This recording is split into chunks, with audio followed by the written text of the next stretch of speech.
Partition பண்ணி வச்சிருக்கீங்க சிக்கன்ல. 1 kg சிக்கனா இது வந்து சிக்கன் கிரேவி. இது வந்து பெப்பர் சிக்கன் சார். இது வந்து ஸ்டார்டர்ஸ்க்காக. இது வந்து ஓரியோக்காக. சோ 1 kg சிக்கனை அங்க அங்க அக்கா பிரிச்சி ஸ்பிளிட் பண்ணி இது சண்டே சமையல்.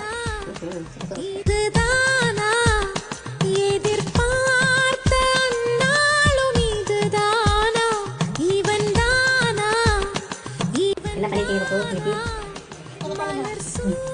எனக்கு வந்து சிக்கன் குழம்பு, பெப்பர் சிக்கன், சிக்கன் வறுவல், அதுக்கப்புறம் ரசம், பாவி பர்கர், ஒயிட் ரைஸ். இது ஓரியோக்கு சிக்கன். இது அவனுக்கு ஒரு பாயில். உங்க வீட்ல என்ன ஸ்பெஷல்னு கமெண்ட்ல சொல்லுங்க. எப்படி சப்பு இருக்கு? சூப்பரா இருக்கு.